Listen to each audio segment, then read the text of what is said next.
एक सॉन्ग है कि कुछ ऐसा कर कमाल कि मैं तेरा हो जाऊं, फ़िलहाल मैं किसी और का हूँ। मुझे ये गाना बहुत पसंद आया। पता है क्यों? उस व्यक्ति ने, उस सिंगर ने जिसके लिए भी ये गाना गाया हो, वो जाने, लेकिन मुझे ये गाना इसलिए अच्छा लगा कि मैं माँ गायत्री से यही प्रार्थना करती हूँ कि माँ गायत्री कुछ ऐसा कर कमाल कि मैं तेरी हो जाऊँ। फ़िलहाल मैं इस मोह माया की हूँ, इस दुनिया के जंजालों की हूँ, इन झूठे झगड़ों की हूँ, इस भ्रमजाल में फंसी हुई हूँ।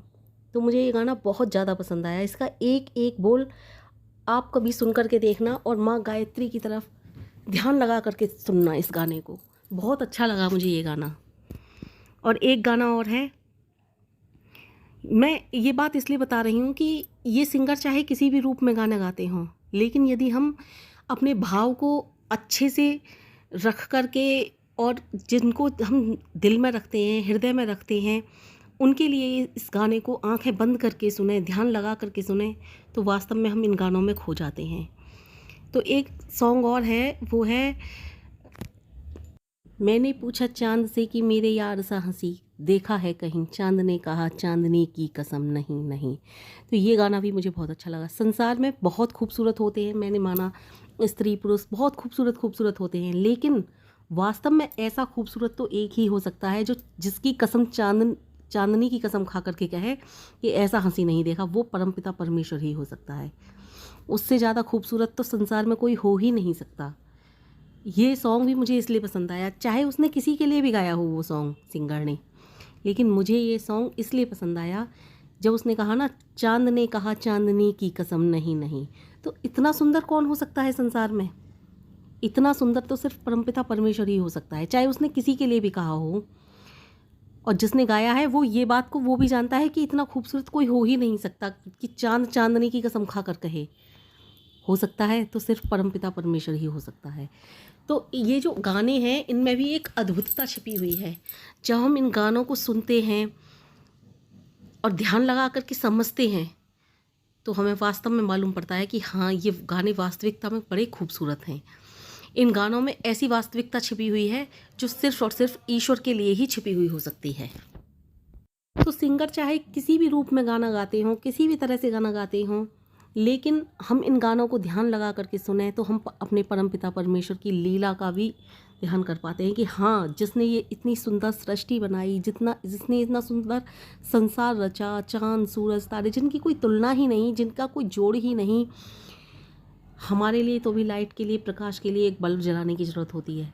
सूर्य का प्रकाश कहाँ से आता है? ना कोई तार, ना बिजली, ना खंबा, ना कुछ नहीं दिखाई देता। ये परमपिता परमेश्वर की ही तो लीला है उसका कोई जोड़? है उसका कोई तोड़? कुछ भी नहीं है। इसलिए ही तो परमपिता परमेश्वर का कोई जोड़ नहीं, कोई तोड़ नहीं। और जिसने इतनी सुंदर सृष्टि रचाई, इतनी सुंदर सृष्टि का निर्माण किया, वो कितना खूबसूरत होगा। इस संसार में एक से एक सुंदर स्त्री है, एक से एक सुंदर पुरुष हैं, न जाने कितनी कितनी सुंदर, जिनको देखते ही रह जाएं। लेकिन जिसने इतने सुंदर स्त्री पुरुषों को भी बनाया, वो कितना खूबसूरत होगा। जिसने हर तरह की प्रभुताई रचाई, जिसने हर तरह से इस संपूर्ण सृष्टि में अपनी लीला बखेर करके रख दी, होगा क्या कोई उसके जैसा लीलावान? होगा कोई उसकी जैसी प्रभुताई रखने वाला? तो इसीलिए मुझे ये गाना अच्छा लगा कि चांद ने कहा चांदनी की कसम नहीं नहीं नहीं। अब दान की ही बात ले लो। दान में हम दान करते हैं किसी ना किसी स्वार्थ के वशीभूत। यहाँ तक कि हम बच्चों को भी कुछ देते हैं ना, वो भी स्वार्थ के वशीभूत, क्योंकि वो हमारे बच्चे हैं। यहाँ तक कि हम अपने पति की भी सेवा करते हैं स्वार्थ के वशीभूत, क्योंकि वो हमारे पति हैं। पत्नी की सेवा करता है पति, तो भी वो भी स्वार्थ के वशीभूत, क्योंकि वो उसकी पत्नी है। स्वस्थ हो जाएगी फिर उसी की देखभाल करेगी, उसके परिवार की, उसके बच्चों की, सबकी देखभाल करेगी। उसकी पत्नी है, उसके बिना जाए कहाँ, और कहीं चली भी जाएगी तो उसकी उसमें भी बदनामी। इसलिए हर तरह से हम स्वार्थ से परिपूर्ण हैं, बंधे हुए हैं। ये कोई महान दानी होगा ना, वो भी दान इसी स्वार्थ के वशीभूत करता होगा कि अपने कुछ कर्म सुधार लें ताकि हमारे साथ अच्छे कर्म जाएं। कहते हैं ना, कर्मों का लेखा जोखा साथ जाता है सिर्फ, और कुछ नहीं जाता। लेकिन परमपिता परमेश्वर ने हमें किस स्वार्थ के वशीभूत सब कुछ दिया है? उनका कोई भी हमसे स्वार्थ नहीं जुड़ा। अन्न, फल, फूल, मेवा सब प्रभु की ही तो देन है।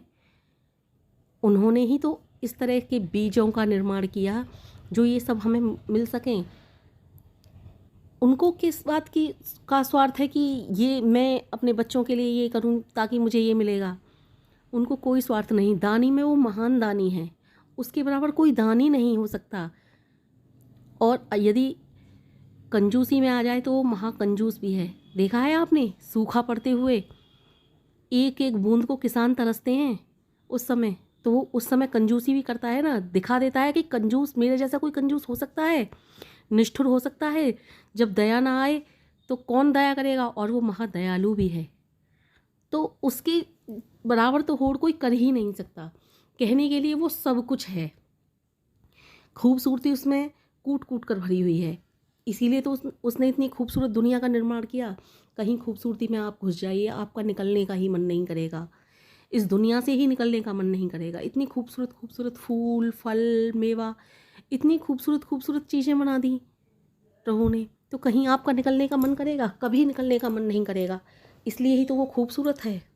और बदसूरती पर आ जाइए तो आप एक से एक कुरूप चीज़ को देख लीजिए। आप देख सकते हो कि प्रभु ने कुरूपता का भी अच्छी तरह परिभाषित करके इस सृष्टि पर भेजा है, कुरूपता को भी, ताकि कोई देख सके कि कुरूपता क्या होती है। कोई कहे वो कुरूप है, नहीं, प्रभु से बढ़कर उसकी कोई परिभाषा कर ही नहीं सकता कि कौन कुरूप होगा। और रूपवान में भी देख लीजिए उसे, रूपवान भी वो सबसे ज़्यादा है। उसने एक से एक बढ़कर रूपवान चीज़ों का निर्माण किया है। और जब देने पर आए तो छप्पर फाड़ कर देता है। वो कहते हैं ना, देने वाला देता जब भी छप्पर फाड़ के, तो देने पर आए तो वो छप्पर फाड़ कर देता है। इतना देता है कि समेटने में भी नहीं आ पाता, इतना देता है।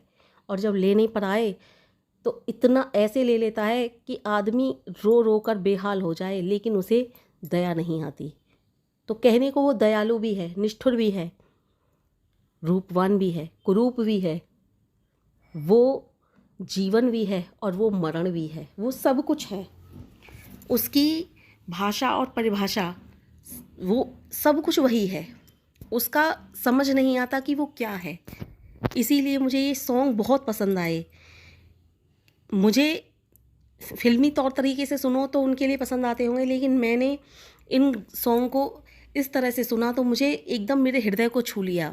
जिस समय मैंने ये वाले गाने सुने तो उस समय मुझे लगा कि ये तो वास्तव में एकदम प्रभु के लिए ही गाए हुए गाने लगते हैं मुझे, चाहे सिंगर ने किसी भी रूप में गाए हों, कैसे भी गाए हों। तो मैं भी गायत्री माँ से यही प्रार्थना करती हूँ, हे गायत्री माँ, मुझ पर भी ऐसा कोई कमाल कर दो, मुझ पर भी ऐसी कृपा कर दो कि मैं आपके अलावा मुझे किसी चीज़ का जुनून ही ना हो। मैं सिर्फ आपकी होकर के रह जाऊँ, इस मोह माया दुनियादारी के झूठे जंजालों से, झूठे झगड़ों से छूटूँ और सिर्फ आपके चरणों का ध्यान करूँ। दिन रात मुझे सिर्फ आपकी फिक्र रहे।